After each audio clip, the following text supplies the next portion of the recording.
one crashing into forever. People think life ends in a moment, a crash, a diagnosis, a final breath. But for me, it ended quietly, long before the accident. It ended on a Thursday night, in a house that used to be alive with sound.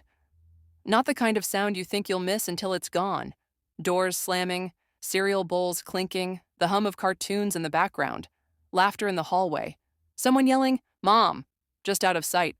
I lived in a memory of noise.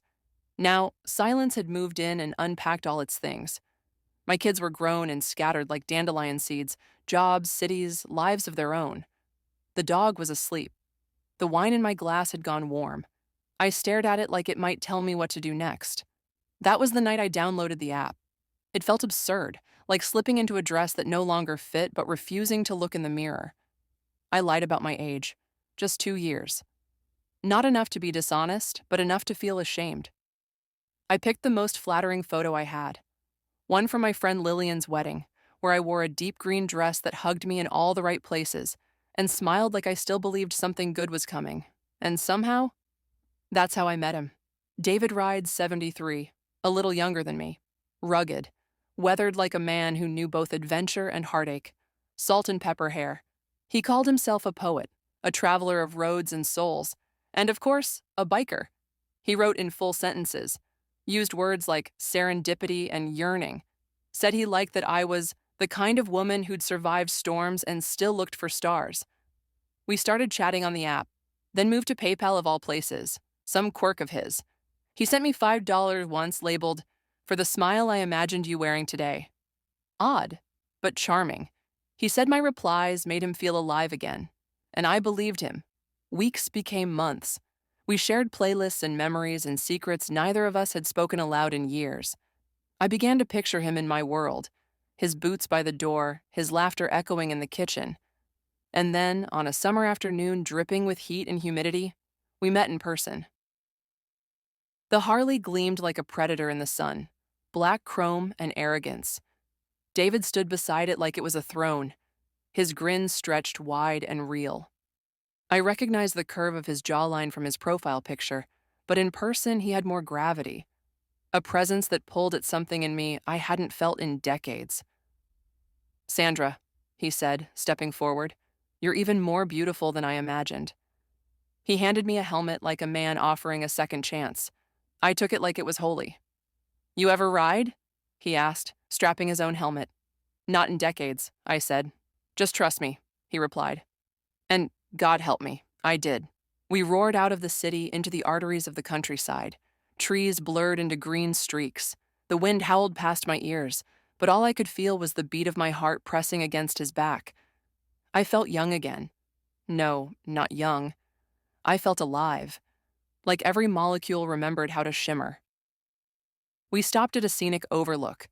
The world stretched out before us in sun-washed color. Bird song and wind. Nothing else. David took off his helmet and looked at me, eyes dark and gleaming. "I think I've found my soulmate," he said. His voice was soft, dangerous. "And if this is as good as life gets, I'm ready to die with you.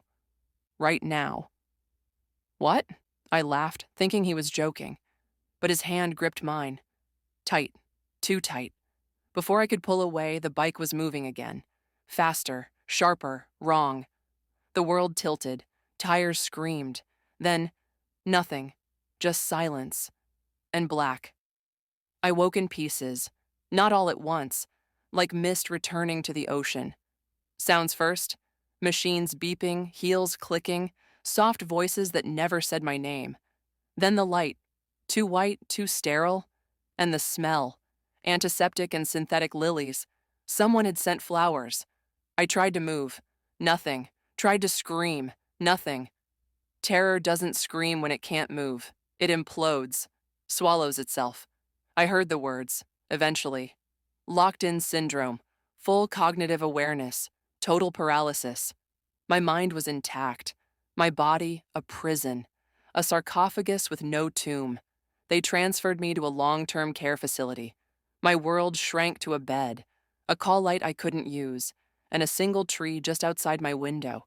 It changed with the seasons, even when I couldn't. David was dead. He hadn't left a will, only a folded poem in his pocket. If I crash, may it be into her heart, a place that breaks gently, a grave made of grace. The nurses called it romantic, the news called it tragic, but I knew the truth. He had been ready to die, I hadn't, and yet I lived, trapped, remembering. Her name was Cassie. She was a nurse, but more than that, she was kind. She looked at me, not through me. One day I blinked, once. She paused, blinked back, then again, twice. A miracle, she said later. We built a language together. One blink, yes. Two, no. Then letters, then sentences. I wrote, I still feel like me. She cried when she read it aloud. Cassie printed my words, turned them into poems, shared them with others. A local paper picked them up. One reader wrote, her strength taught me to stop complaining about my life. Then came Victor, a former jazz pianist, stroke survivor. His words slurred, but eyes bright with fire. He sat with me in the garden when they wheeled us both out. Cassie translated for him. Do you regret the ride? I blinked. He wanted to die. I didn't. But I lived, and now I want that to mean something. The tree outside my window bloomed again. Cherry blossoms, soft and defiant. I named it Mara, bitterness and beauty entwined. Victor sits beside me most days now. Cassie reads him my poems.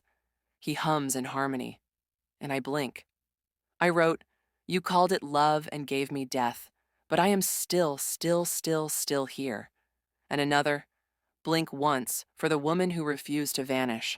I was not buried in that crash. I was planted, still, rooted, alive, growing.